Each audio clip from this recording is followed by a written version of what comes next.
The stars burned red over Zilani Prime as death came from the void. Ambassador Veltar pressed his long fingers against the cold metal of the communication console, his blue skin pale with fear. Through the observation windows of the orbital station, he could see the massive ships of the Krex Empire moving like dark shadows against the starfield. Each ship was 3 times larger than anything the Zilani had ever built. Below him, on the surface of his homeworld, cities were already burning.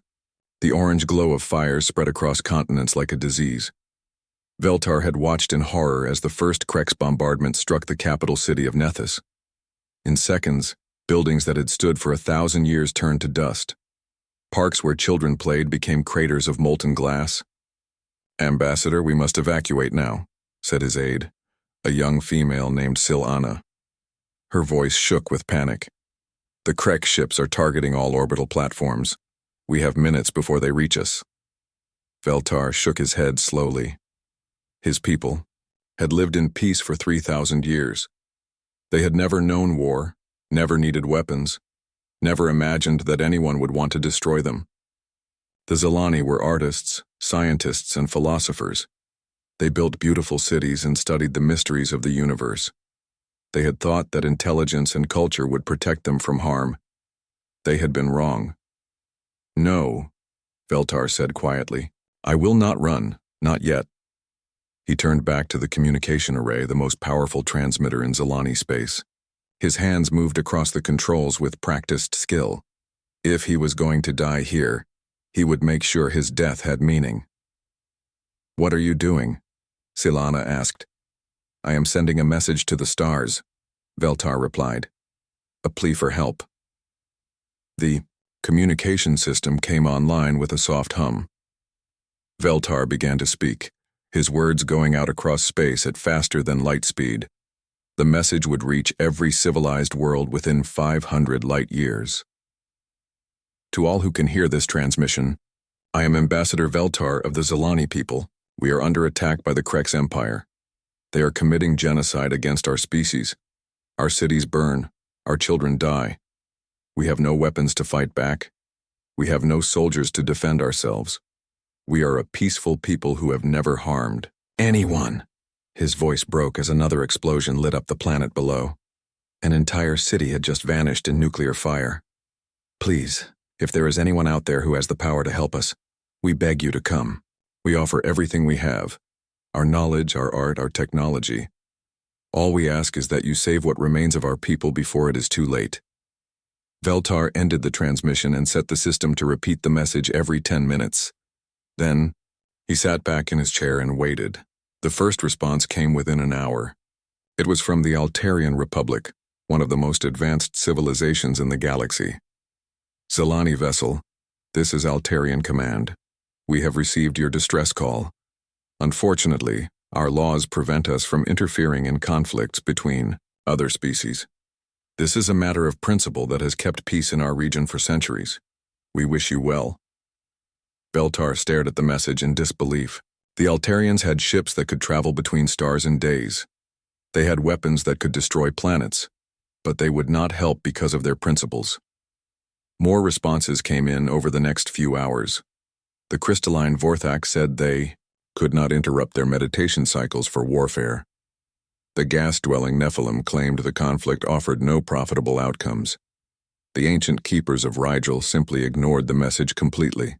Each rejection felt like a knife in Veltar's heart.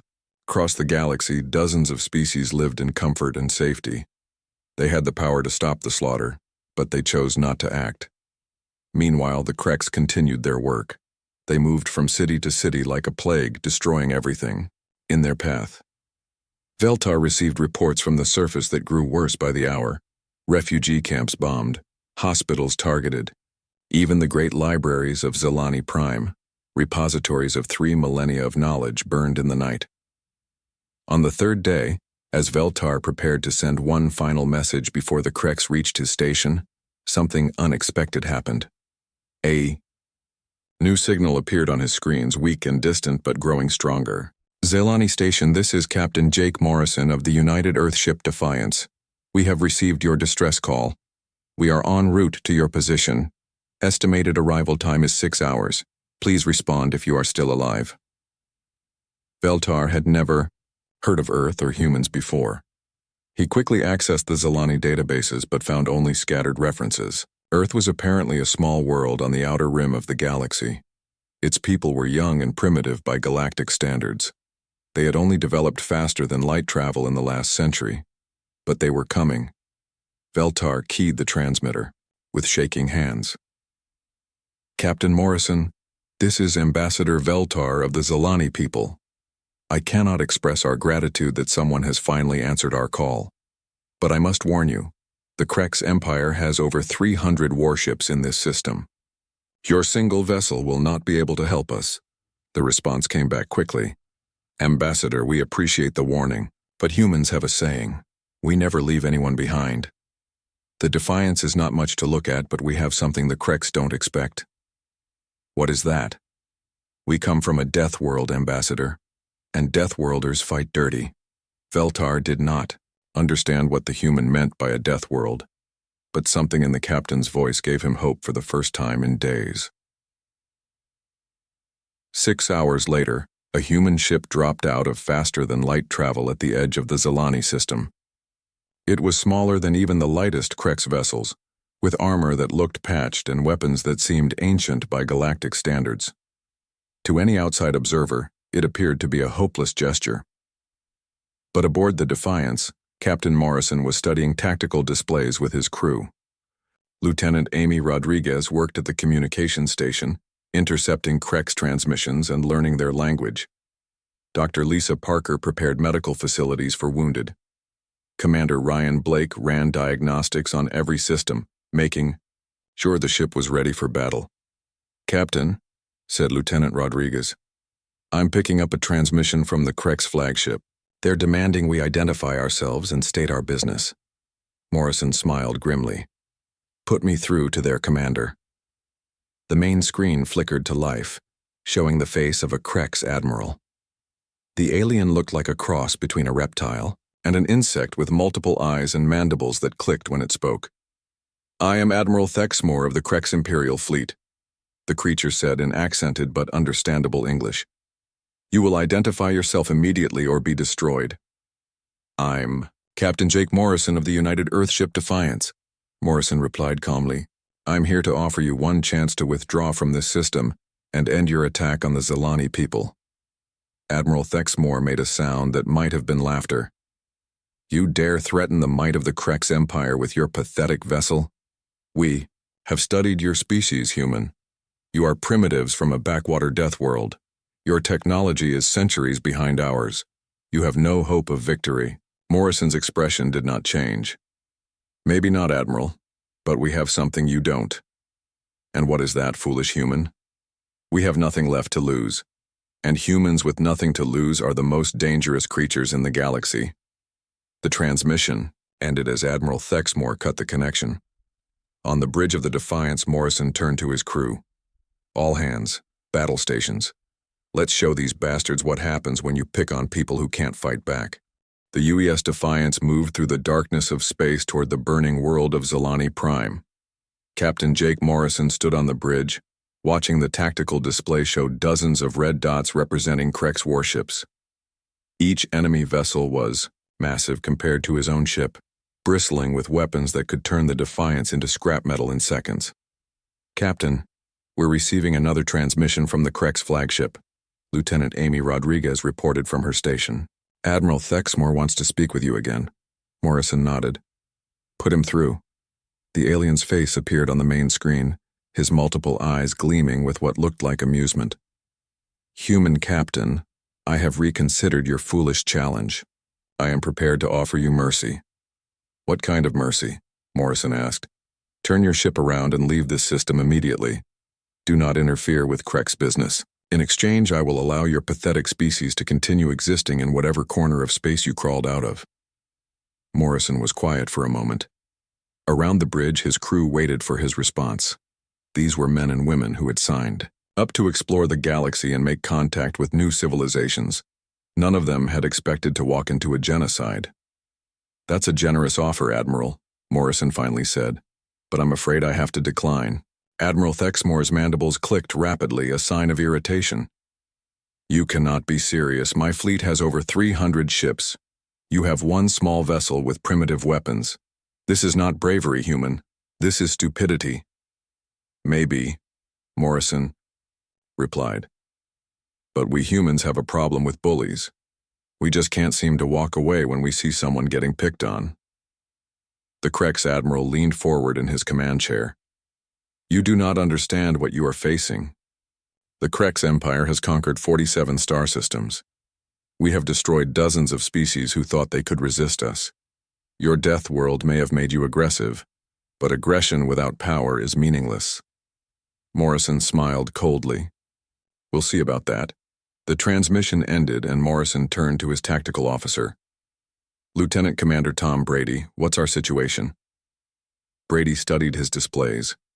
The Krex have their main fleet in orbit around Zilani Prime. They're using energy weapons to target population centers on the surface. Based on their firing pattern, I'd estimate they're killing about 50,000 Zilani every hour. Dr. Lisa, Parker spoke up from her station near the back of the bridge. Captain, I'm detecting life signs from several areas on the planet. There are still millions of Zilani alive down there, but they won't last long if this continues. Morrison nodded, grimly. Commander Blake, what can you tell me about Krex technology? Chief Engineer Ryan Blake pulled up his analysis on the main screen. Their ships use quantum plasma weapons and graviton shields. Very advanced stuff. But I've been studying the debris from their attacks, and I found something interesting. What's that? Their hulls are designed to withstand energy weapons, but they're not built for kinetic impacts. It's like they've never fought anyone who uses old-fashioned projectiles or ramming attacks. Lieutenant Rodriguez looked up from her communications console. Captain, I'm receiving a transmission from the planet's surface. It's very weak, but I think it's from a Zilani survivor. Put it through. The voice that came through the speakers was soft and musical, even filtered through the universal translator. Human ship, this is Elder Kethuma of the Zilani Council. We are hiding in the underground shelters beneath the capital city. Is it true that you have come to help us? Morrison activated the transmitter. Elder Kethuma, this is Captain Morrison. We're here to help, but I need to understand your situation better. How many of your people are still alive? Perhaps 20 million on this world alone. There are other colonies in our system, but we have lost contact with most of them. Captain, Morrison, you must understand something about my people. We have never known war. We do not have weapons or soldiers. We are not fighters. Dr. Parker stepped forward.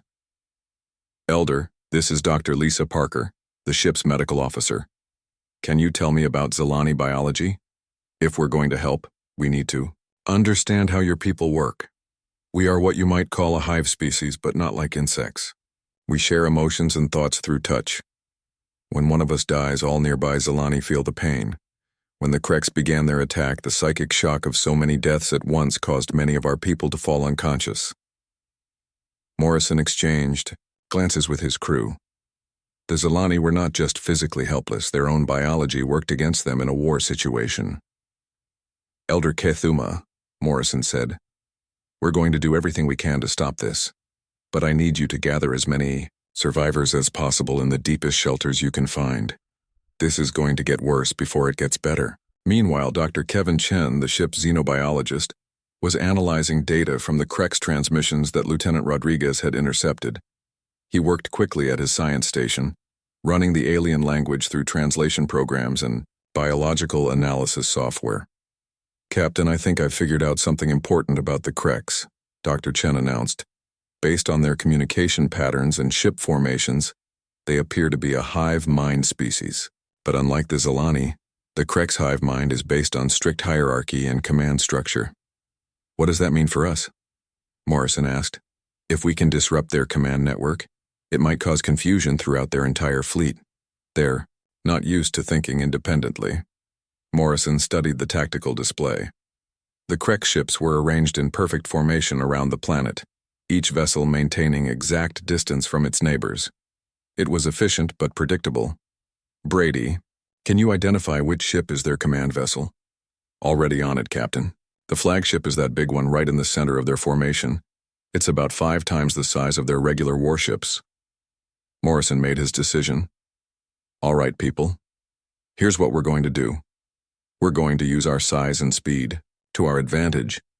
The Kreks expect us to fight like every other species they've conquered. They expect us to try to match their firepower with bigger ships and better weapons. But we don't have bigger ships or better weapons, pointed out Commander Blake. Exactly. So we're going to fight dirty. Rodriguez, I want you to scan for any Zilani defensive platforms that might still be operational. Chen, keep working on that. Command structure analysis. Blake, I need you to modify our weapon systems for maximum kinetic impact. Sir, interrupted Brady, the Kreks are moving into attack formation. They're targeting us. Through the observation windows, the crew could see the massive Krek ships turning toward them like a pack of predators. Energy began to build around their weapon arrays, creating an eerie blue glow against the darkness of space. Morrison sat down in the captain's chair. All hands, this is the captain. We are about to engage a superior enemy force to protect innocent people who cannot protect themselves. I won't lie to you. Our chances are not good, but sometimes the right thing to do is also the hardest thing to do. Today we show the galaxy what humans are made of. He turned to his helm officer. Take us. In, full speed. Target their command ship. The Defiance accelerated toward the Kreks fleet like a bullet fired from a gun. Behind them, space began to fill with the bright flashes of energy weapons as Admiral Thexmore's ships opened fire. Shields holding, reported Blake. Hull integrity at 95%. They're firing quantum torpedoes, Brady announced. Impact in 30 seconds. Morrison gripped his chair as the ship shook from near misses. Rodriguez, send a message to every Zilani facility that still has power. Tell them we're going to create some chaos up here. If any of them have mining equipment, cargo haulers, or anything that can move, now would be a good time to use them. Sir? Rodriguez looked confused. Morrison smiled grimly. We're about to teach the Kreks what happens when you mess with a Deathworld species. And the first lesson is this. When humans fight, everyone fights. The Defiance raced through the Kreks formation, its smaller size allowing it to dodge between the massive enemy ships. Behind them, explosions began to light up the space around Zilani Prime as the battle truly began. The UES Defiance twisted through space like a wild animal being hunted by a pack of wolves. Captain Jake Morrison gripped his command chair as another Kreks energy blast barely missed their port side. The enemy ships were everywhere around them, their massive hulls glowing with weapon fire. Shields down to 60%, Commander Ryan Blake reported from his engineering station. That last hit overloaded our forward generators.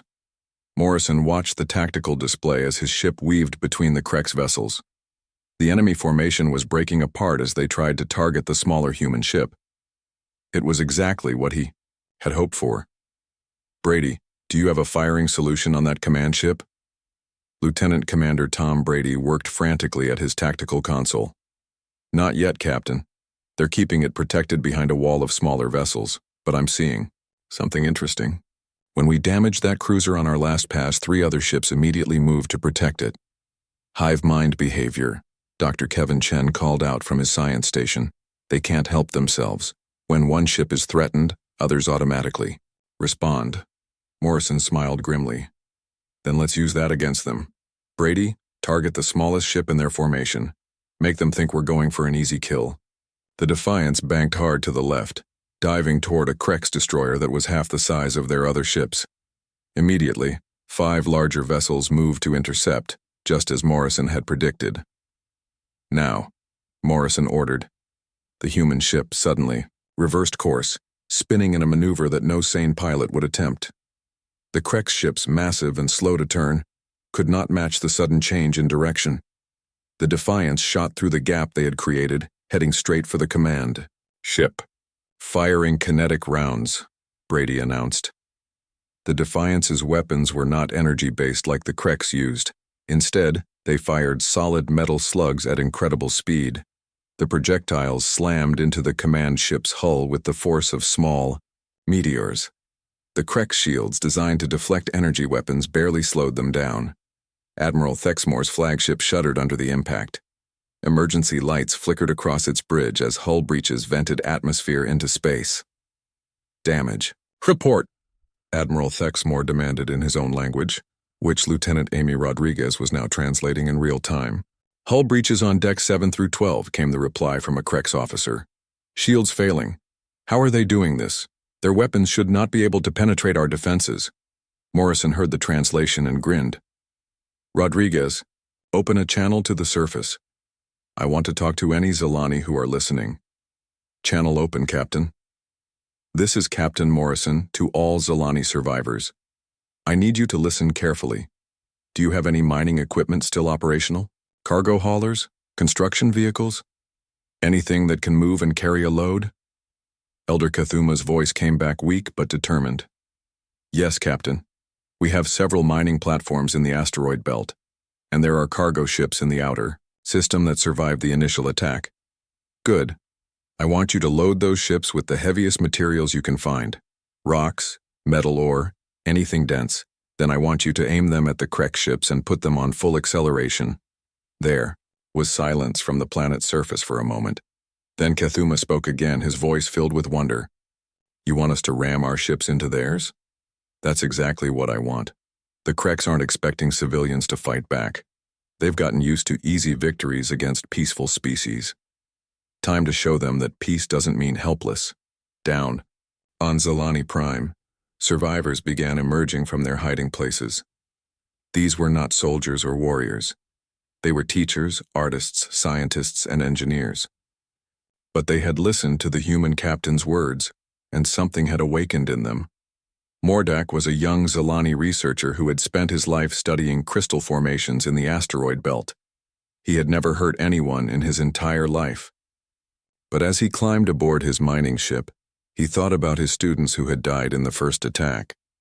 He thought about the children who would never grow up to see the stars. His ship, the Bright Discovery, was not built for war. It was a slow, clumsy vessel designed to extract ore from asteroids, but it had powerful engines and a reinforced hull for working in dangerous environments. Mordak programmed the ship's computer with coordinates for the nearest Krex destroyer. Then he loaded the cargo hold with the densest materials he could find. 20 tons of osmium ore, 50 tons of crystallized iron, everything that would make the biggest impact. Across the system, other Zilani were doing the same thing. Cargo haulers became missiles. Research vessels became bombs. Even luxury, pleasure craft were being loaded with rocks and aimed at the enemy. Back in space, the Defiance continued its deadly dance with the Krex fleet. Colonel Pete Sullivan and his Marines had managed to board a damaged Krex cruiser during the confusion. The alien crew had never faced boarding parties before. They were used to fighting at long range with energy weapons. This is Sullivan, the colonel reported over the radio. We've taken the engine room. These Krex don't know how to fight hand-to-hand. They panic when we get close to them. The Krex soldiers were built for precision warfare. They followed orders perfectly and fought with discipline. But when human Marines came charging through their corridors, screaming and firing weapons in all directions, the aliens froze in confusion. Sullivan's team had grown up on Earth, where survival meant adapting to constant change and unexpected threats. They fought with creativity and fury that the methodical Krex could not understand. Captain, Dr. Chen announced excitedly, I'm reading massive confusion in the Krex communication networks. They're not used to multi-front engagements. The boarding action has disrupted their ability to coordinate. Morrison saw his opportunity. All Zilani ships, this is Morrison. Begin your attack runs now while they're distracted. The first improvised Zilani missile was Mordak's mining ship. The Bright Discovery accelerated toward a Krex destroyer at maximum speed, its cargo hold full of dense ore. The Krex crew saw it coming but assumed it was just another fleeing civilian vessel. They were wrong. The mining ship struck the destroyer amidships at nearly 1/10 the speed of light. The impact released energy equivalent to a nuclear bomb. The Krex ship simply disintegrated, taking 2 nearby vessels with it in the explosion. Admiral Thexmore watched in disbelief as his perfectly ordered fleet began to fall apart. More Zilani ships were accelerating toward his vessels, and his crews were reporting boarding parties throughout the formation. This was not how civilized species were supposed to fight. All ships, fall back to defensive positions. He ordered, focus fire on the human vessel. Ignore the civilian craft. But it was too late for organized retreat. The Defiance had taught the Zilani something their peaceful nature had hidden from them. Sometimes violence was necessary to protect what you loved. Engineer Nancy Davis aboard the Defiance was working frantically to boost their communication systems. She had been broadcasting human military tactics to any Zilani who would listen. Basic strategies that human children learned from history books were revolutionary concepts to a species that had never known war. "Captain," Davis reported, "I'm showing the Zilani how to coordinate their attacks. Simple stuff like flanking maneuvers and concentrated fire. They're learning fast." Morrison watched as groups of cargo ships began working together, herding Krek's vessels into kill zones where other Zilani ships waited with their improvised weapons. The aliens who had spent 3,000 years in peace were discovering the terrible necessity of violence. Dr. Lisa Parker was treating wounded crew members in sickbay when her console lit up with incoming medical data from the planet. "Captain, the Zilani are setting up field hospitals and organizing refugee evacuations. They're not just fighting back. They're learning to save their own people." The tide of battle was turning. What had started as a one-sided massacre was becoming a real war. The Krek's empire, used to easy victories against helpless victims, found themselves facing an enemy that refused to surrender and fought with desperate creativity. Admiral Thexmore made a decision that would haunt him forever. If he could not win, quickly he would make sure there was nothing left to save. "Prepare the planet crackers," he ordered his crew. "We will destroy their world completely." The emergency beacon from the UES Defiance had traveled faster than light across hundreds of star systems before reaching Earth. Admiral Helen Cross stood in the command center of the 5th Human Fleet, reading Captain Morrison's distress signal for the 3rd time. "Admiral, we have 37 ships ready for immediate deployment," reported Captain Steve Anderson, her tactical officer. "The Dreadnought Vengeance is fully loaded and ready to jump." Admiral Cross was a veteran of the Mars colony wars and the asteroid belt conflicts. She had spent 40 years learning how humans fought when their backs were against the wall. Now she was about to show the galaxy what happened when you threatened innocent people while humans were watching. "All ships prepare for emergency jump to the Zilani system," she ordered. "Full combat deployment. Rules of engagement are weapons-free. Any Krek's vessel that does not immediately surrender is to be considered hostile." The massive human fleet disappeared into faster-than-light travel, leaving Earth's orbital defenses behind. They would arrive at Zilani Prime in less than 6 hours. Meanwhile, in the Zilani system, the situation was growing desperate.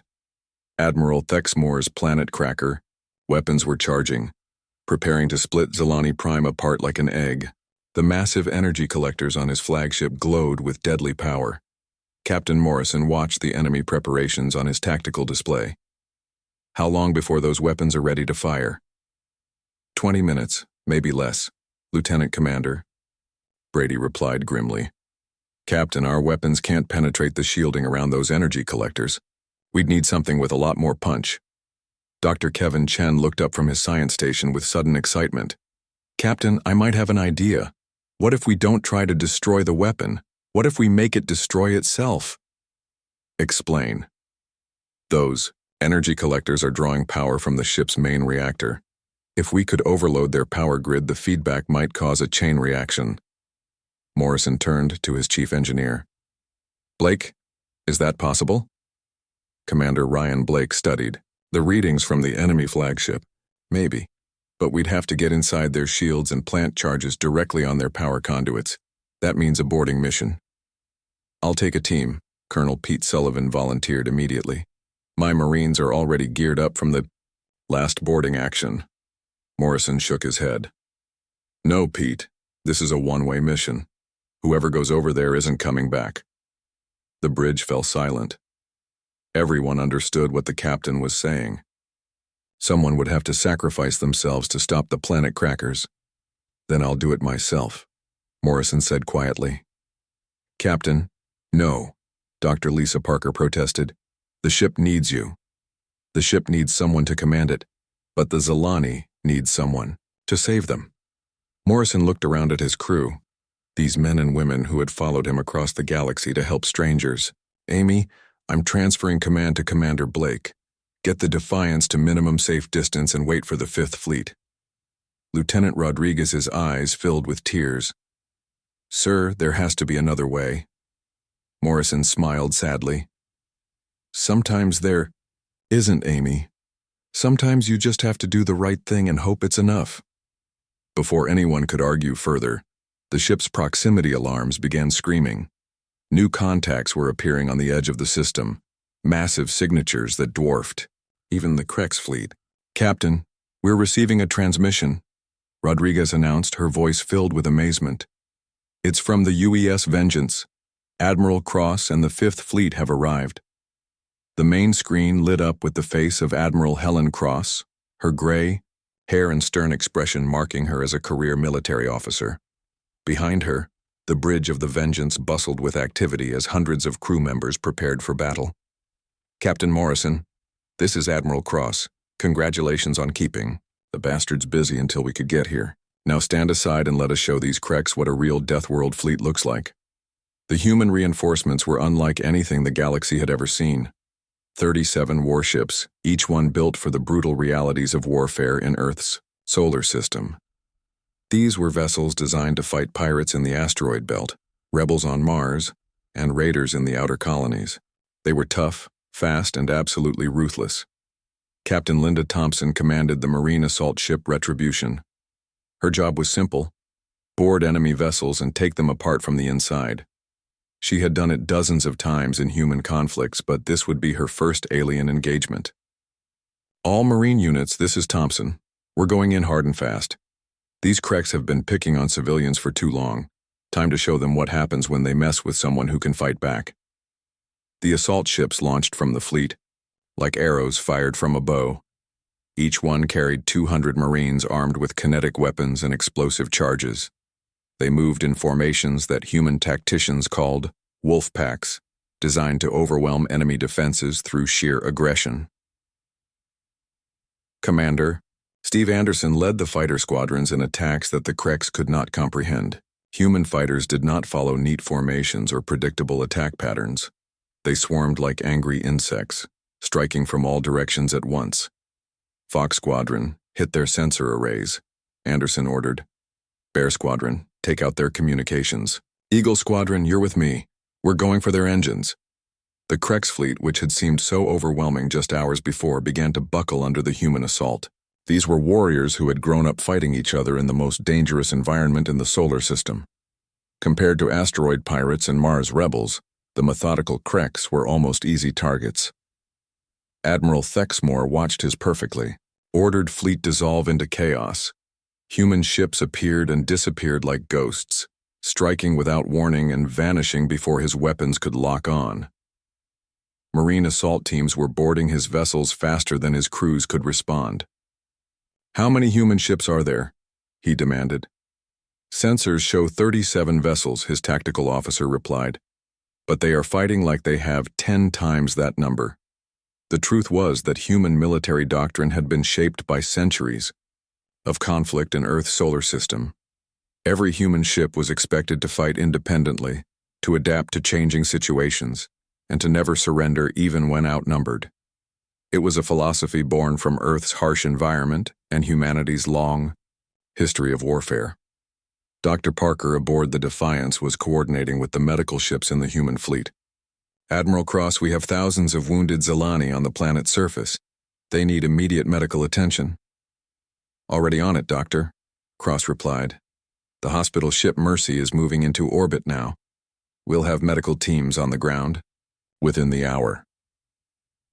Combat medic Carl Johnson was part of the first medical team to reach the planet. What he found in the Zilani refugee camps broke his heart. These gentle aliens had never experienced violence before. Many of them were in shock, unable to understand why anyone would want to hurt them. It's okay, he told a young Zilani child through the universal translator. The bad guys are gone now. We're here to help. The child looked up at him with large, frightened eyes. Are you from the Death World, the place where everything wants to kill you? Johnson smiled gently. Yeah, kid. But that just means we know how to keep the monsters away. Above in space, the battle was reaching its climax.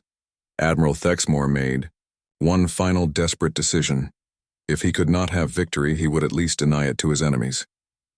"Activate the planet crackers," he ordered. "Destroy everything." But Captain Morrison had not forgotten his original mission. As the Krek's weapons began to charge, he made his own decision. The Defiant suddenly accelerated toward the enemy flagship, its engines pushed far beyond their safety limits. "All hands, brace for impact," Morrison announced over the ship's communication system. "It's been an honor serving with you." The human ship slammed into the Krek's flagship, just as the planet cracker weapons reached full power. The collision triggered a massive explosion that lit up space like a second sun. When the light faded, both ships were gone. Admiral Cross watched the explosion from the bridge of the Vengeance. "Jake Morrison," she said quietly.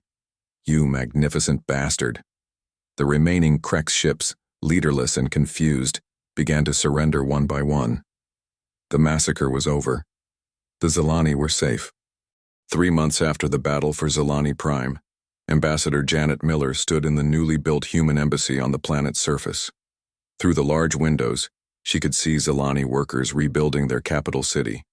The scars of war were healing, but they would never be forgotten. Elder Cthulhu entered the room, moving slowly on his long legs. The old Zilani had aged greatly during the war, but his eyes still held the gentle wisdom of his people.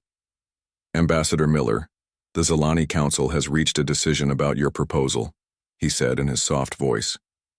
Janet turned from the window. "And what have you decided, Elder?" "We accept the alliance. From this day forward, the Zilani people stand with humanity. We offer you our knowledge, our technology, and our friendship. In return, we ask only that you continue to protect those who cannot protect themselves." Janet smiled. "Elder, that's exactly what we plan to do."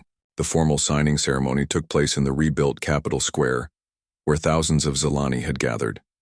As Janet signed the treaty document, she thought about Captain Jake Morrison and the crew of the Defiance. Their sacrifice had made this moment possible. Dr. Kevin Chen, now the head of human xenobiology research on Zilani Prime, had made remarkable discoveries about galactic evolution. His research station was filled with data from dozens of species, and the patterns were becoming clear. "It's fascinating," he explained to a group of visiting Earth scientists. "Almost every intelligent species in the galaxy evolved on what we would call paradise worlds. Perfect weather, abundant resources, no natural disasters. They never had to develop survival instincts or military thinking." Dr. Lisa Parker, who now ran the largest medical facility in Zilani space, nodded in agreement. "That's why they're so vulnerable to aggressive species like the Kreks. They simply can't comprehend the kind of violence that Earth species take for granted." The news of humanity's intervention had spread across the galaxy through quantum communication networks. Species that had ignored the Zilani's pleas for help were suddenly very interested in talking to humans. The Altarian Republic, which had refused to help because of their non-interference policies, sent a diplomatic mission to Earth within weeks of the battle. Ambassador Veltar, who had survived the war in the underground shelters, was present when the Altarian delegation arrived at the human embassy. "We wish to discuss mutual defense agreements," the lead Altarian diplomat announced. "Our philosophers have been studying your species, and we believe humans could provide valuable security services to peaceful civilizations." Veltar, now serving as the Zilani representative to the new Galactic Alliance, spoke up. "Where were your security services when my people were dying? You had the power to help, but chose not to act." The Altarian diplomat looked uncomfortable. "Our policies have served us well for centuries. We did not wish to become involved in conflicts between other species. And yet here you are now," Admiral Helen Cross said from her seat at the negotiation table, "asking for human protection because you've realized that your policies don't work when real predators show up." Admiral Cross had been promoted to head of the new Terran Protection Force, a military organization dedicated to responding to threats against peaceful species. Her headquarters orbited Zilani Prime, a symbol of humanity's commitment to their new role. The Vorthak, the crystalline beings who claimed warfare would disrupt their meditation, also sent representatives. They offered to share their advanced crystal technology in exchange for human military protection. "We have reconsidered our position," their speaker announced in a voice like ringing bells. "Perhaps there is wisdom in having warriors to guard those who seek enlightenment." Captain Eddie Murphy, Morrison's former second-in-command who had survived the battle, now commanded the Rapid Response Fleet. His job was to answer distress calls from across the galaxy and provide immediate military assistance to threatened species. "The thing is," Murphy explained to a group of new recruits, "we're not trying to build an empire here. We're trying to build something better. A galaxy where bullies can't pick on people who just want to live in peace." The Rapid Response Fleet consisted of 50 of humanity's most advanced warships, each one crewed by volunteers who understood that they might be called upon to sacrifice everything for strangers they had never met. Engineer Nancy Davis, now a commander in the Protection Force, was training Zilani engineers in basic defensive technologies. The gentle aliens were learning to build shields and early warning systems, preparing for the possibility that other predator species might threaten them in the future. "Remember," she told her students, "the goal isn't to become warriors like humans. The goal is to give you enough time for help to arrive when you need it." Mordak, the young Zilani researcher who had rammed his mining ship into a Krex destroyer, had survived the battle and now worked alongside human military advisors. He had become something new in Zilani society, a warrior scientist who understood both peace and the necessity of violence. "My people are learning," he told Captain Murphy during a planning session. "We will never be fighters like humans, but we can be guardians of our own world." The transformation of galactic politics was remarkable. Species that had lived in isolation for thousands of years were suddenly forming alliances and mutual defense pacts. The common thread that bound them together was humanity's promise to protect the innocent. Combat medic Carl Johnson, now running medical training programs across multiple worlds, saw the changes firsthand. These alien species are starting to understand something that humans learned long ago. Sometimes you have to fight to protect what you love. But not everyone in the galaxy was happy with humanity's new role. The Krex Empire, though defeated at Zilani Prime, still controlled dozens of star systems. Admiral Thexmore was dead, but other Krex leaders were making plans for revenge. The Nephilim, the gas-dwelling species that had refused to help the Zilani because the conflict lacked profit, began spreading rumors that humans were secretly planning to conquer the galaxy. They claimed that humanity's protection was just the first step toward building a human empire. Admiral Cross addressed these concerns during a broadcast to the entire galaxy. "Let me be clear about something. Humanity has no interest in ruling other species. We've seen what happens when empires try to conquer the galaxy. The Krex showed us exactly what we don't want to become." She paused, looking directly into the camera. "But make no mistake about this either.